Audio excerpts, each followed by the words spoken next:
Salam sejahtera untuk kita semua. Assalamualaikum warahmatullahi wabarakatuh.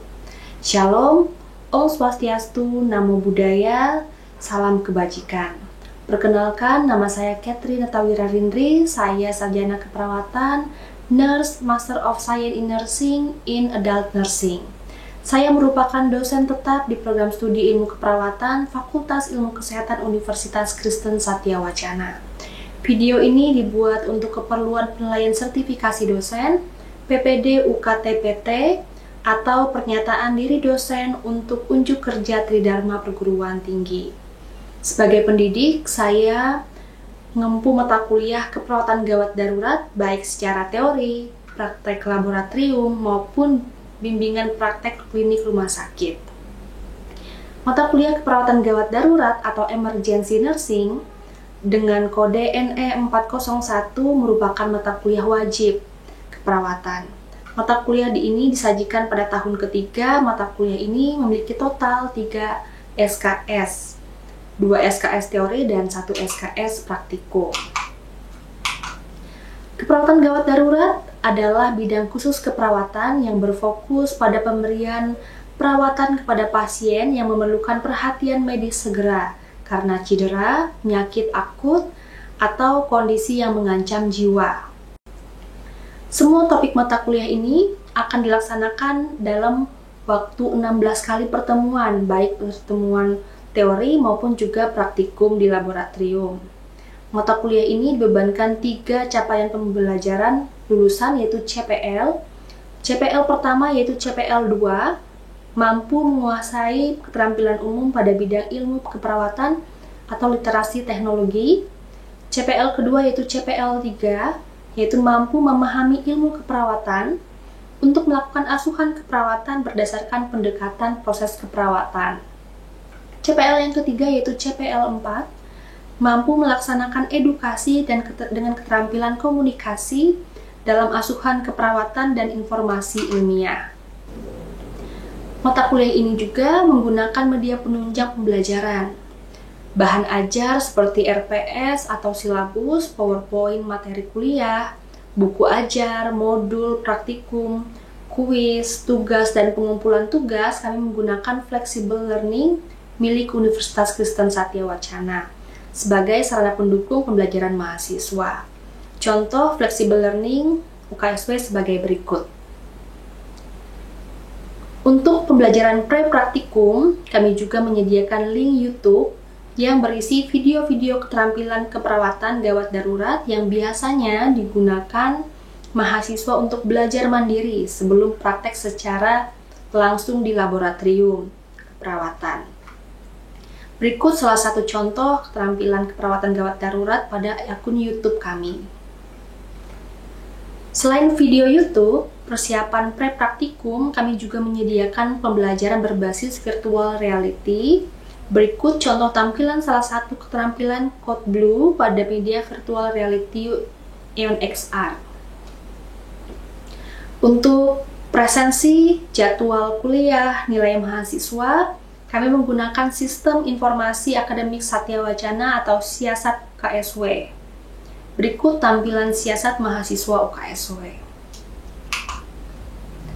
Mata kuliah ini akan mempunyai output pembelajaran, bentuk penugasan yang mana diambil dari 3 ranah. Yang pertama, ranah kognitif, yaitu dengan total bobot 30%. Kemudian psikomotorik dengan total bobot 25%.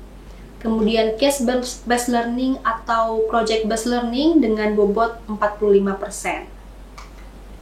Untuk kognitif terbagi menjadi 2 penugasan, yaitu penugasan tentang pembuatan pathway atau patofisiologi penyakit dengan bobot 15%, tugas mandiri, kemudian kuis 15% dan tugas mandiri. Untuk psikomotorik, mahasiswa akan mendapatkan penugasan seperti presentasi asuhan keperawatan 20% dengan tugas kelompok, kemudian peer assessment 5% dengan tugas mandiri. Kemudian untuk case-based learning dan project-based learning, mahasiswa akan membuat pembuatan media edukasi, yaitu dengan bobot 20%, dengan jenis tugas kelompok. Presentasi produk inovasi media edukasi yaitu 20% dengan jenis tugas kelompok. Dan yang terakhir adalah laporan proyek inovasi media edukasi yaitu 5% yaitu jenis tugas kelompok. Yang mana total keseluruhan yaitu 100%.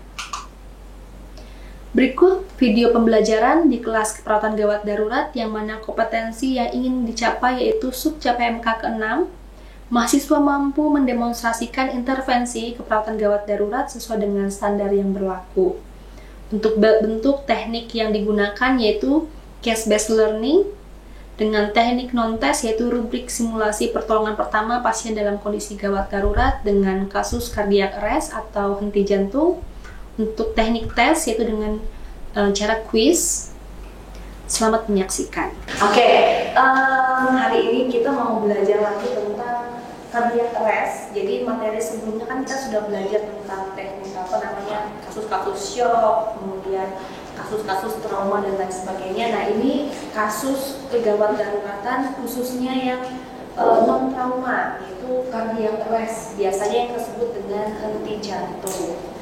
Nah, mata kuliah ini capaian pembelajarannya yang pertama kita ingin mencapai tentang bagaimana teman-teman mahasiswa mampu mendemonstrasikan intervensi keperawatan kegawat daruratan sesuai dengan standar yang berlaku, yang mana nanti teman-teman diharapkan mampu memahami tanda gejala cardiac arrest atau henti jantung, kemudian mahasiswa mampu menjelaskan mekanisme cardiac arrest dan mahasiswa diharapkan mampu mendemonstrasikan teknik pertolongan pertama cardiac arrest sesuai dengan protokol. Jadi nanti selain teman-teman mempelajari tentang teorinya, tapi juga untuk prakteknya. Apa sih pertolongan pertama yang harus dikuasai oleh perawat ketika menemukan seseorang dengan kondisi cardiac arrest?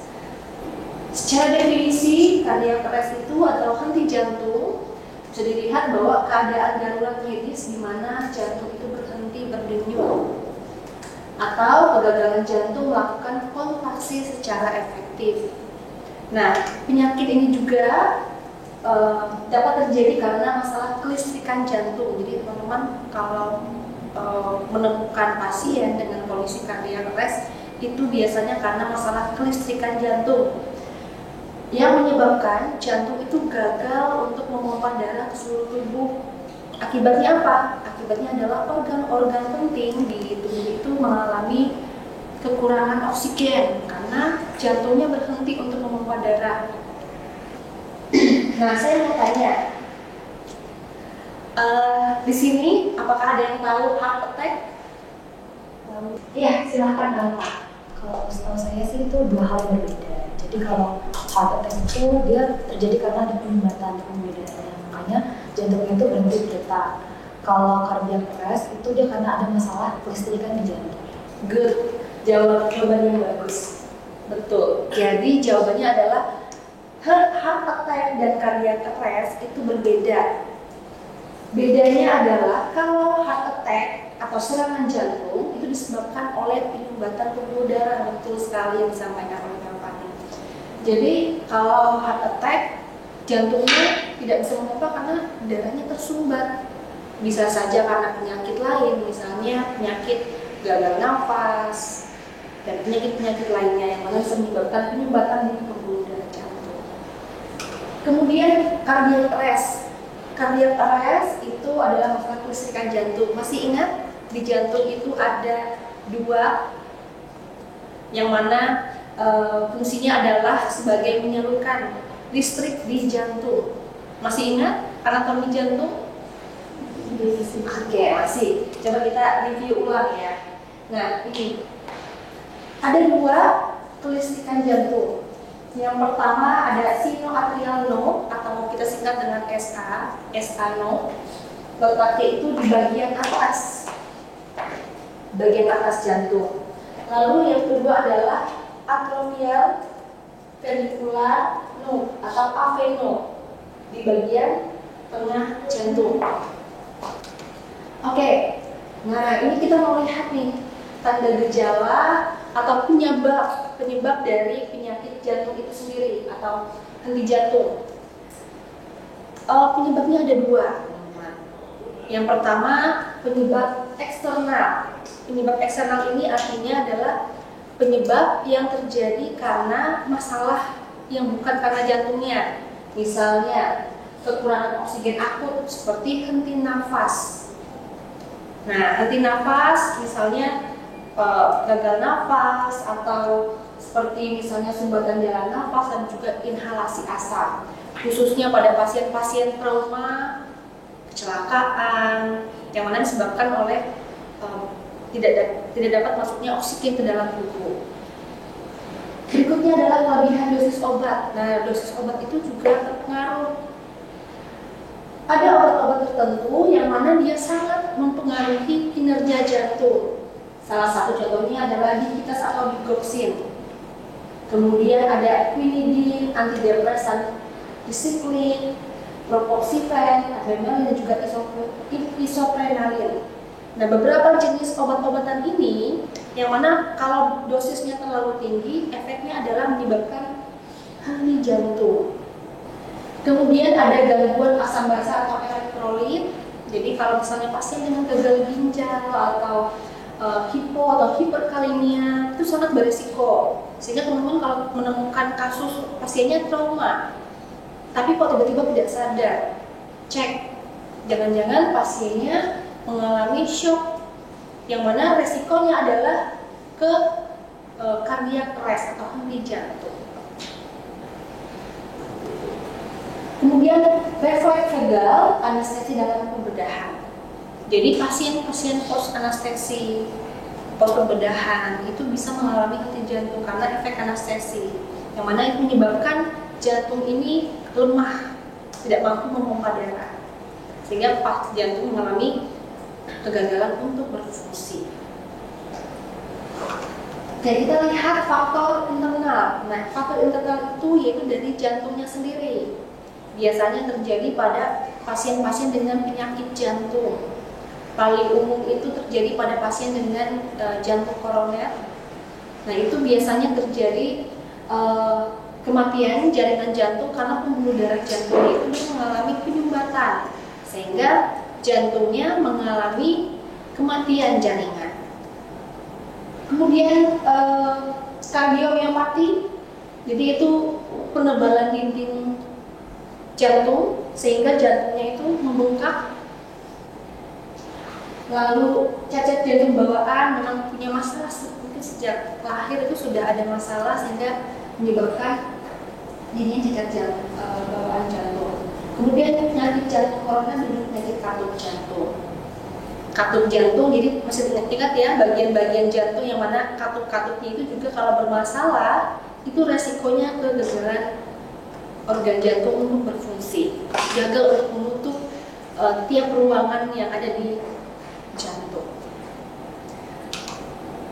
Oke, nah saya ingin bertanya nih, kira-kira kalau kalian yang ada di ruang IGD menemukan pasien dalam kondisi kok sebenarnya ini yang ngantar pasiennya, ini anggota keluarganya, kok tiba-tiba pingsan, tidak merespon rangsangan nyeri, udah ditepuk-tepuk bahunya, udah dipanggil pak atau bu, tidak ada respon. Kemudian mungkin juga ada misalnya ada yang kayak seperti susah bernafas atau malah tidak bernafas sama sekali, dan saat dicek nadi nafasnya kok tidak teraba. Nah, kira-kira menurut kalian apa tindakan yang kalian lakukan ketika menemukan pasien dalam kondisi ini? Ada yang bisa menjawab? Iya, silahkan Tris. Yang pertama itu kita pastikan dulu analisis lingkungan dan pasien, lalu kita cek respon pasiennya, cek napas dan nadi. Setelah itu jika tidak ada napas dan nadi, panggil bantuan dan bisa juga ambil AED jika ada dan bisa dilakukan RCP. Oke, good. Jadi betul. Jadi kalau misalnya menemukan pasien dalam kondisi ini, teman-teman bisa cek dulu. Masih ingat ya prinsipnya 3M, aman. Yang pertama aman diri. Yang kedua aman lingkungan. Yang ketiga aman pasien. Nah, berarti kalau kita sebagai perawat, kita harus aman diri dengan cara pakai APD. APD, handscoon, dan lain sebagainya. Terus aman lingkungan artinya apa? Pastikan pasien dalam kondisi aman, yang mana pasien mungkin nanti dipindahkan di tempat yang datar, yang tidak ada benda-benda tajam yang mungkin membahayakan pasien maupun juga penolong. Yang terakhir adalah amankan pasiennya. Nah, di sini kalau teman-teman menemukan kondisi itu cek ya, A, B, C. Kalau prinsip gawat darurat itu cek airway, breathing, dan sirkulasi. Airway-nya berarti jalan nafasnya apakah ada sumbatan, misalnya karena mengalami penurunan kesadaran, misalnya seperti dia tidak jatuh ke belakang, seperti itu. Kalau breathing berarti cek respirasi rate-nya. Circulation check untuk cairan, ataukah ada perdarahan dan lain sebagainya. Nah, di sini kita akan lihat untuk pasien dengan penyakit kardiak arrest, kita bisa lihat cek tanda-tanda vital pasien. Respirasi rate-nya seseorang dengan kardiak arrest itu rendah, kurang dari 9 kali, atau kadang-kadang ada juga yang lebih dari 30 kali atau 30 kali respirasi rate-nya. Bayangkan seseorang dengan kardiak arrest itu pernafasnya itu sebentar atau lemah, ya, sehingga tidak bisa mensuplai oksigen di tubuh. Heart rate, nadi. Seseorang dengan kardiak arrest, nadinya itu kurang dari 50 kali. Nilai normalnya masih ingat ya, berapa nilai normalnya? Betul, 60 sampai 100 kali per menit. Tapi di sini terlihat heart rate-nya atau nadinya, kalau seseorang dengan kardiak arrest bisa kurang dari 50 atau lebih dari 150 kali cepat gitu ya. Nanti kita coba diskusikan bersama-sama kenapa kok bisa cepat nadinya, atau kenapa tekanan darahnya ada yang di bawah. Ini kalau tekanan darahnya yang dilihat adalah sistoliknya. Jadi ada yang kurang dari 60 mm air raksa atau lebih dari 200 mm air raksa. Suhu tubuhnya cenderung turun, yaitu kurang dari 34,5 derajat Celcius. Teman-teman bisa nambah nih, kulit si pasien kok rasanya dingin ya. SpO2 kurang dari 85%. Karena biasanya kalau normalnya berapa? Kalau SpO2 95%. Kemudian pasiennya tentu saja cenderung mengalami penurunan kesadaran, GCS-nya menurun. Kemudian kalau ini ETCO2 kurang dari 35 mm air raksa. Dan biasanya pasien dengan kardiak arrest itu selama kurang lebih 6 jam itu tidak ada produksi urin, jadi pasiennya tidak bisa pipis. Gitu ya. Nah, tanda-tanda vital itu penting teman-teman. Jadi teman-teman sebisa mungkin untuk tanda-tanda vital itu diingat gitu ya, nilai normalnya. Kemudian kalau misalnya kok tidak normal, kok kenapa ya gitu ya. Jadi harus dilihat tanda-tanda vital yang normalnya. Kemudian gambaran EKG. Nah, tadi ada hubungannya dengan kelistrikan jantung. Ini pembelajaran materi kita sebelumnya tentang EKG gitu ya. Teman-teman sudah mendapatkan dasar tentang EKG, jadi teman-teman bisa lihat bahwa pasien dengan kardiak arrest itu cenderung ada yang mengalami aritmia letal, misalnya ventricular tachycardia. Masih ingat ya gelombang irama ventricular tachycardia itu cepat gitu ya iramanya. Kemudian ventricular fibrilasi atau VF, asistol, asistol yang mana gelombangnya? Yang cuman lurus, itu asistol. Kemudian useless electrical activity. Masih ingat praktek kita minggu lalu tentang resusitasi jantung paru? Masih. Nah, ini kaitannya sama, maupun juga dengan teknik keterampilan code blue, yang mana misalnya kalau pasien dengan PEA dan asistol, tindakannya apa yang pertama dilakukan? Apakah pemberian obat dulu, atau RJP dulu, atau AED dulu? Kalau asistol apa? Pemberian obat yang mana merangsang untuk jantung ini memompa.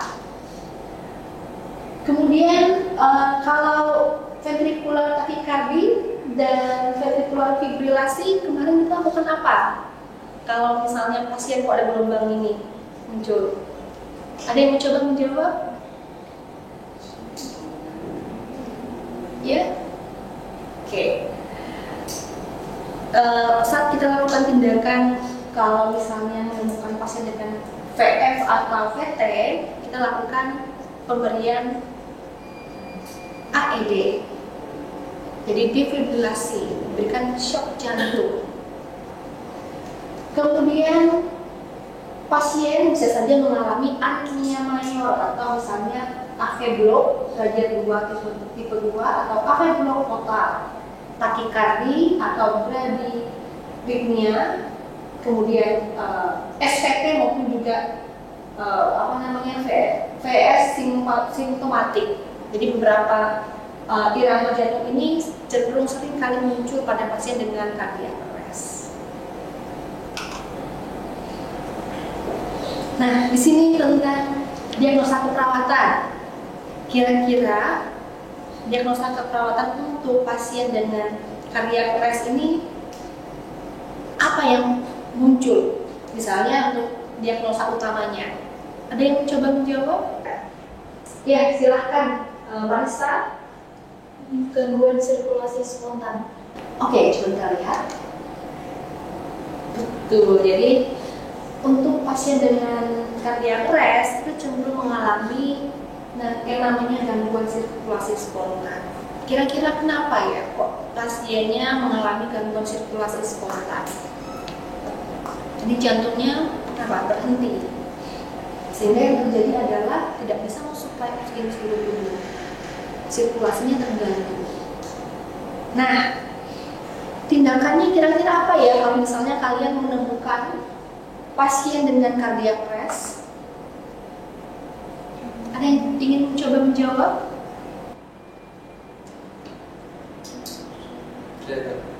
Resusitasi dia. Oke, ada jawaban yang lain? Ya, silakan. Resusitasi jantung paru. Oke, betul. Jadi resusitasi jantung paru.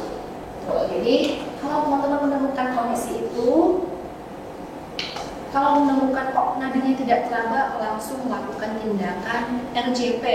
Nanti saya minta bantuan salah satu untuk mempraktekkan bagaimana sih teknik RJP yang benar gitu ya.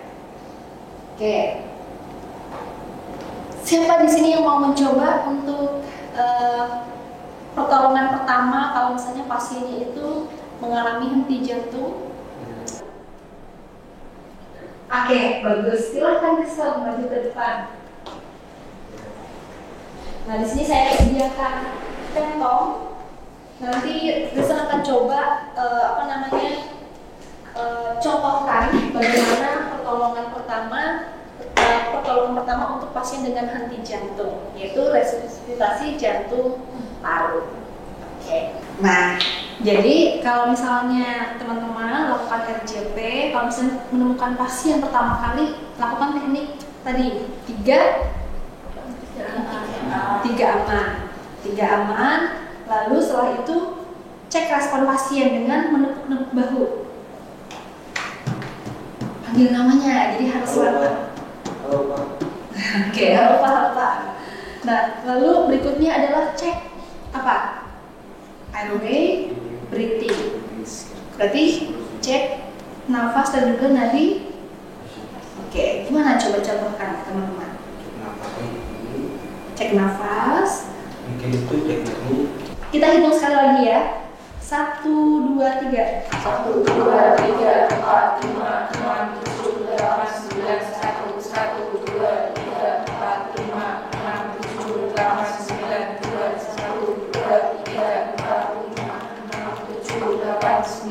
3. Oke, terima kasih Riston Dr.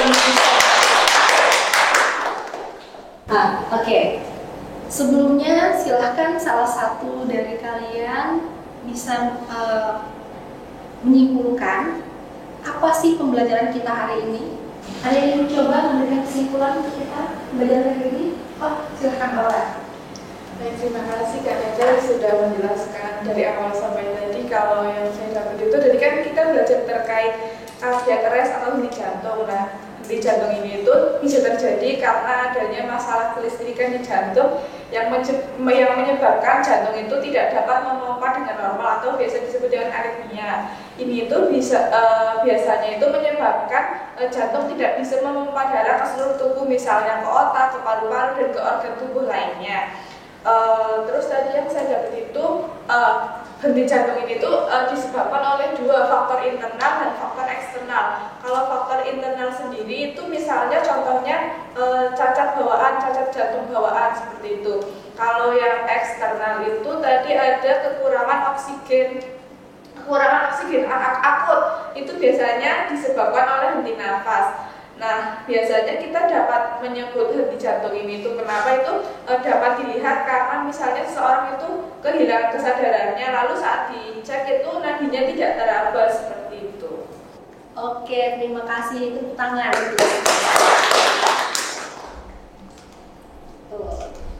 Nah, sebelum kita menyelesaikan materi ini, silakan buka handphonenya, kita lakukan quiz. Silakan teman-teman membuka handphonenya, lalu scan barcode yang ada di depan.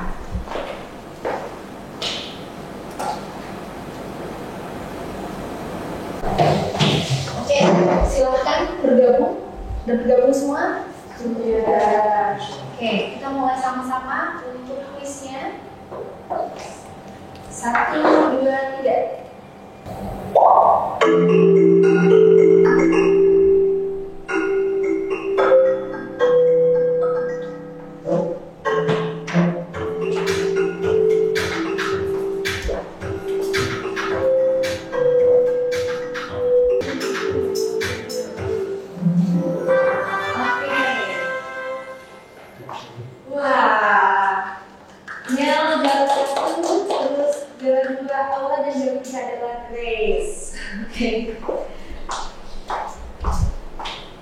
Wow, sebenarnya hampir semuanya dapatnya 100 ya. Paling rendah 95, luar biasa.